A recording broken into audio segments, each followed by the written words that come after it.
Now, the first few words of verse 1 are crucial, as well as not just a little bit controversial.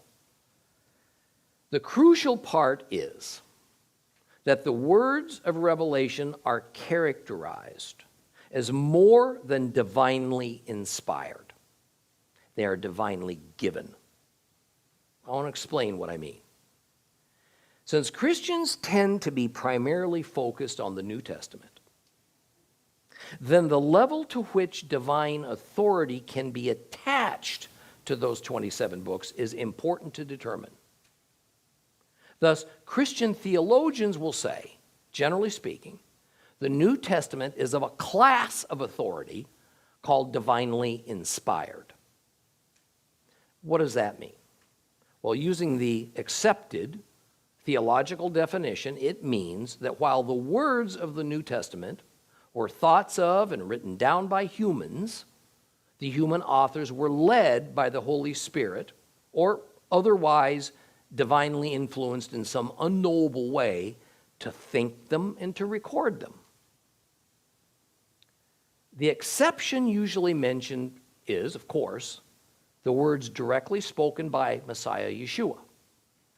Those are direct divine words. Those are instructions made without human mediation. Therefore, Christ's words rise to a higher level of divine authority than those which are merely divinely inspired. However, the words of Revelation are essentially in the same category as the direct words of Yeshua, because we're told unequivocally, this is the revelation that God gave to Yeshua the Messiah and then was passed along to John. Such a circumstance is what also sets the New Testament prophets apart from most of the other writings of the Old and New Testament. That is, the writers are given direct divine oracles. They're not passing along their own thoughts, inspired or otherwise.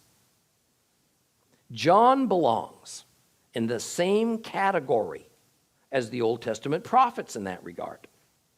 That is, John is used as a human messenger of God's directives. This also tells us that to call this book the Apocalypse of John is a misnomer. It waters down this book's divine authority. Revelation stands unique in the New Testament as not being merely inspired of God, but actually directly from God. Partly given by oracle, partly given by vision.